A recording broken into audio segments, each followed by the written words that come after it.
लेकिन जब तक हम बोलेंगे नहीं, आवाज को बुलंद नहीं करेंगे, अपने हक अधिकार की बात को रखेंगे नहीं, भ्रष्टाचार के खिलाफ निर्णायक लड़ाई नहीं लड़ेंगे, तब तक चलता रहेगा ऐसे। आज ये कर रहा है, कल वो करेगा, परसों वो करेगा, अपनी आंख मूंद के इधर देख लें, काम चलता रहेगा। कोई छोटे पे करेगा, कोई बड़े पे करेगा। लेकिन व्यवस्था को बदलना, समाज में परिवर्तन लाना, नई इबादत लिखना, यह तभी संभव है जब मन में आप लोग ठान लें कि इस काम को हमें करना है। नौजवानों का भविष्य कब सुरक्षित है? नौजवानों का भविष्य तब सुरक्षित है जब उनके मन में जो विश्वास है वो अटूट बन जाए। अगर व्यवस्था में नौजवानों की आस्था खत्म हो जाए, न्याय की उम्मीद खत्म हो जाए, भविष्य में सफलता पाने के लिए वो उदासीन हो जाए, वो सही दिशा नहीं है।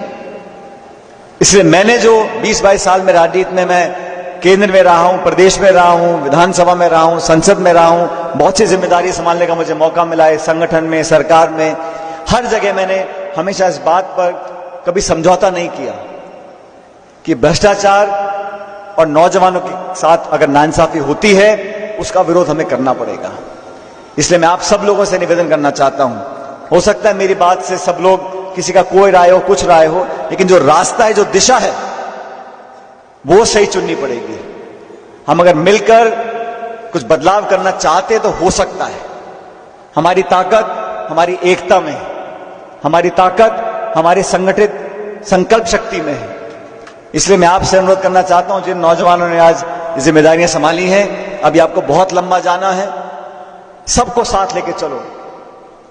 कोई आरोप ना लगा पाए कि पक्षपात हो गया, जातिवाद हो गया, धर्म के नाम पर मेरे से भेदभाव हो रहा है। अमीर गरीब की खाई को हम कैसे खत्म करें? लगातार बढ़ती जा रही है। जो अमीर थे उन पे इतनी दौलत हो गई है कि उनके पास पैसा गिनने का टाइम नहीं है, और जो गरीब थे वो लगातार गरीब होते जा रहे हैं। किसान को मुश्किलों का सामना करना पड़ता है। इन सब चुनौतियों का अगर समाधान को ढूंढ सकता है तो मेरे साथियों, मेरे नौजवान भाइयों, आप लोग कर सकते हो, हमारी बहनें कर सकती जो नौजवान हैं। इसलिए इस कार्यक्रम में मैं सिर्फ अपने भाव आपसे शेयर करना चाहता था, और मैं उम्मीद करता हूं कि अब सब मेरे बहुत सारे साथी नौजवान बैठे हैं। ये देश प्रदेश हमारा, आपका है, और कोई बाहर से आके सुधारने वाला नहीं है। हम सोचे कि कोई आसमान से टपक जाएगा और सब कुछ सुधर जाएगा।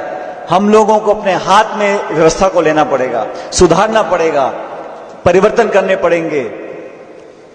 इस दिशा में अगर हम काम करते हैं तो मैं समझता हूं हमारा राजनीति में काम करना कामयाब है। इस दिशा में हम लोग काम करेंगे तो मैं मानता हूं कि हम लोगों को सफलता मिलेगी। हो सकता है समय लग जाए, लेकिन अंत में सफलता हमको मिलेगी। देश प्रदेश में हम एक बेहतर राजस्थान और देश का निर्माण कर सकते हैं। इसलिए आप सब लोगों को मेरा अंत में पुनः अनुरोध, इस दिशा में काम करने के लिए बहुत ऊर्जा ताकत चाहिए। अभी ये नौजवान भाषण दे रहे थे, बोलना आसान है, कभी कभी करना मुश्किल पड़ जाता है। लेकिन मैं आप लोगों का विधायक हूं, मैं आपको बताना चाहता हूं कि मैं जो बोलता हूं उसको मैं करके रहूंगा, चाहे आने में कोई सामने बड़ी विपरीत परिस्थिति आ सकती है, गतिरोध हो सकता है, विरोध हो सकता है, लेकिन जो व्यक्ति, जो नेता, जो राजनीतिक कार्यकर्ता अपनी बात पे अडिग रहते हैं, वही लोग हैं जो जनता के दिल और दिमाग में अपनी छाप छोड़कर जाते हैं। बाकी तो सब तरह के लोग काम करते हैं, मैं किसी के बारे में कहना नहीं चाहता, लेकिन अपनी बात पर कायम रहना,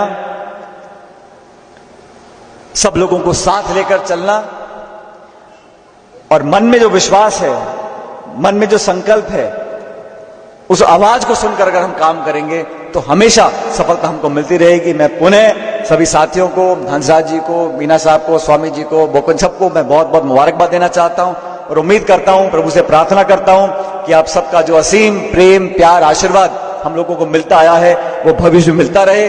आपके क्षेत्र में जो काम हम लोगों ने करें आपके सामने है, क्योंकि मैं शहर में भाषण दे रहा हूं, मुझे कहा कि मैंने पिछले 2 महीने पहले सिटी पार्क के बारे में एक रचना बनाई थी। मैं चाहता हूं शहर में एक ऐसा पार्क बन जाए जहां नौजवानों को घूमने के लिए, खेलने के लिए एक अच्छा वातावरण मिले, और उस पार्क के निर्माण के लिए मैं मेरे विधायक कोष से 1 करोड़ रुपया दूंगा, और और पैसा भी होगा, पैसा लेकर आएंगे, लेकिन हम सब चाहते हैं, क्योंकि कभी कभी हम सब लोगों को ये लगता है कि शहर में ऐसी कम जगह हैं जहां पर हम जाके शाम को बैठ सकते हैं घर परिवार के साथ, यार दोस्तों के साथ, तो उस प्रकार का मैं अच्छा निर्माण कराने की पूरी कोशिश करूंगा।